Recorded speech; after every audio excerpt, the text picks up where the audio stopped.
dialecte sibérien, ceux qui savent assurent à nouveau apaiser les âmes en rejoignant le temps d'une transe profonde, le monde des esprits. Une expérience mystique dans laquelle la jeune nation mongole renoue avec son identité.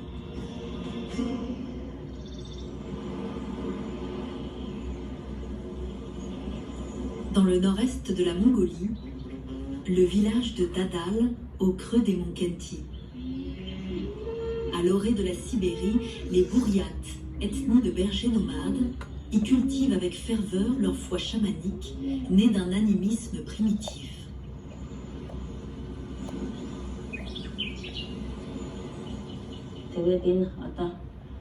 Les Mongols ont pour ancienne tradition de vénérer les montagnes, afin de leur demander leur protection.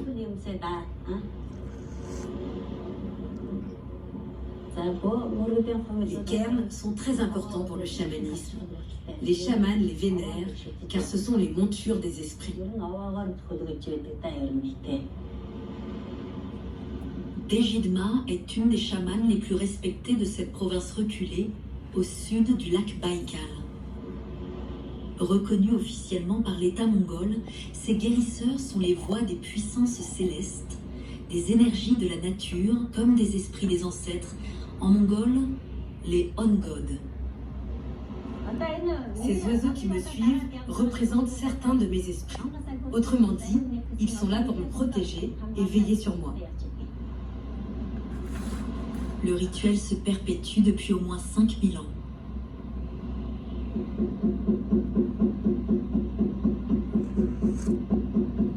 Au son du tambour en peau de chèvre, les chamans à l'abri de la yourte entrent en transe. Un état modifié de conscience. Quand j'invite l'esprit ancestral en battant mon tambour, je me sens étrange. J'ai des frissons dans le dos. Ensuite, quand l'esprit vient, je perds connaissance, car l'esprit ancestral occupe mon corps. À ce point critique de la cérémonie, la voix de Dejidma opère une mue stupéfiante. Avez-vous bien voyagé? Oui. Et vous? Comment allez-vous? Très bien, merci. L'assistante, qu'on appelle la Tushi, accueille les esprits ancestraux. C'est elle qui leur propose du thé, de l'alcool, du lait, du tabac rouge, tous les festins qu'ils apprécient.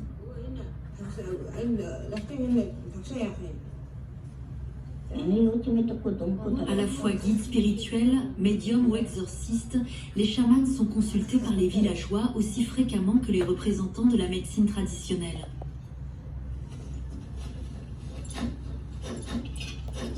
Cette voisine espère guérir du dos en échange d'une petite aumône. Je peux influencer sur des problèmes de santé, du sort, autrement dit, défaire des mauvais sorts, ce que nos ancêtres appelaient repurifier la vie des gens. Souhaitez que les saletés des 5 cieux Ataha, les 7 saletés noires de l'univers et toutes les mauvaises choses sortent de votre corps. Et dites-le au bol en vous penchant par-dessus. Quand quelqu'un a un danger qui pèse sur sa vie, on écarte ce danger en faisant un rééquilibrage symbolique et des offrandes au ciel. Généralement, les résultats des soins chamaniques sont concrets rapidement.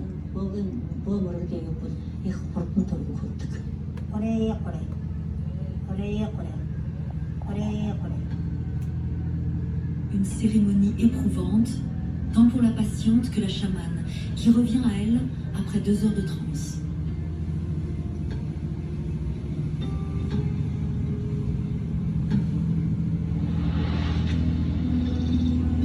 Le nord de la Mongolie, là où la steppe disparaît au profit de la taïga sibérienne, est le berceau du chamanisme en Asie centrale. Selon les scientifiques, le chamanisme existait déjà à l'âge de pierre, et plus particulièrement au néolithique, chez les ancêtres des peuples résidant sur ces territoires. Il y a des traces de cela. Il s'agit surtout de pétroglyphes, des dessins décrivant diverses pratiques chamaniques, comme des chamans en transe par exemple.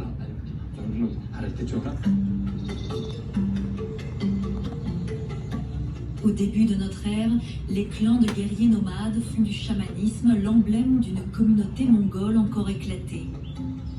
Cette foi s'enracine au XIIIe siècle autour du culte de la divinité Tengri, ou ciel éternel. La pratique spirituelle de Gengis Khan, c'était le chamanisme.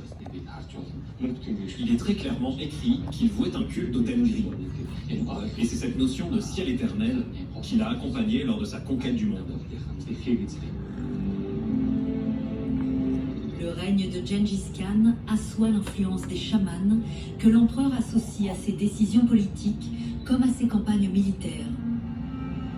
Mais à partir du XVIe siècle, l'arrivée de missionnaires bouddhistes renverse peu à peu l'équilibre des forces religieuses.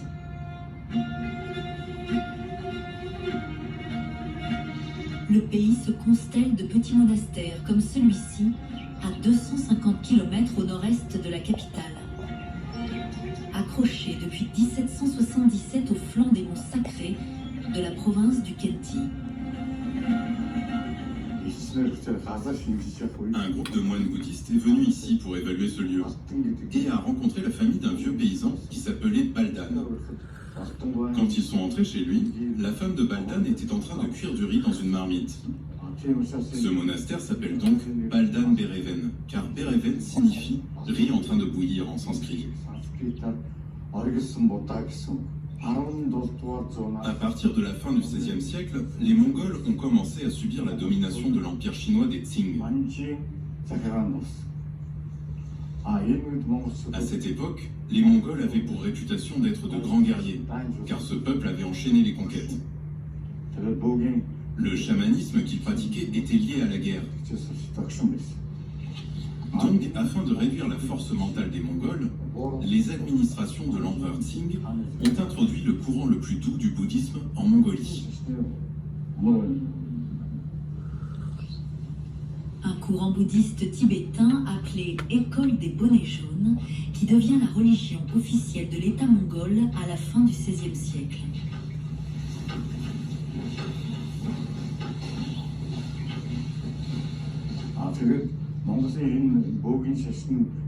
Comme le chamanisme mongol respectait toutes les religions, quand le bouddhisme de bonnet jaune a été introduit, il n'y eut aucune opposition. Au fil du temps, les éléments chamaniques et bouddhiques ont été unifiés dans la pratique religieuse mongole, et le chamanisme jaune est apparu.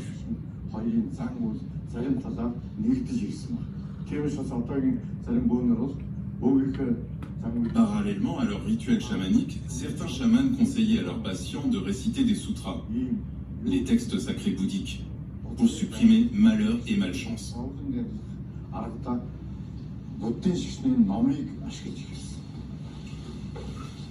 Le chamanisme jaune, syncrétisme unique au monde, prospère jusqu'au début du XXe siècle.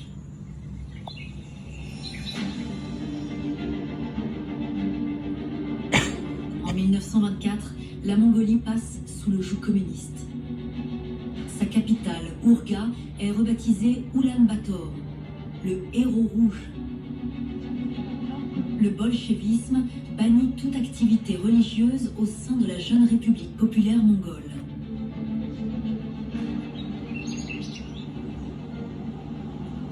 Les gens qui pratiquaient des activités chamaniques ont été arrêtés, ont reçu de lourdes amendes et ont été punis. Leurs propriétés ont été saisies par les membres du parti local ou du gouvernement qui passaient leur temps à les espionner. Suite à cette lutte sans merci contre l'opium du peuple, le nombre de guérisseurs, ces ennemis de la révolution, chute drastiquement.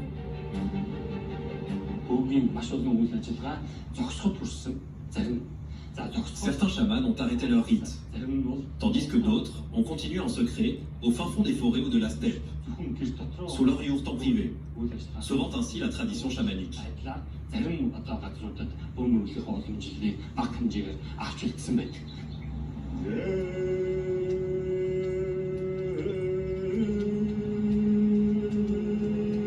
Après 70 ans d'athéisme forcé, la chute du communisme en 1992 en Mongolie annonce une renaissance.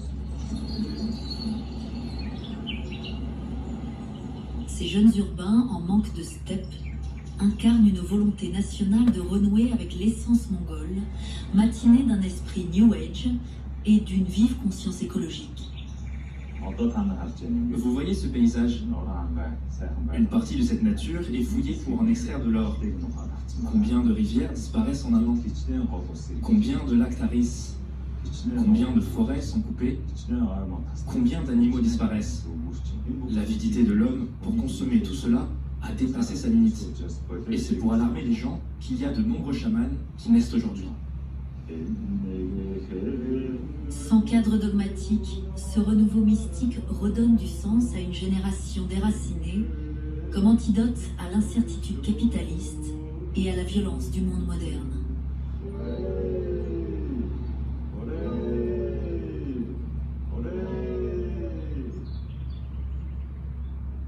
L'un des meilleurs antidotes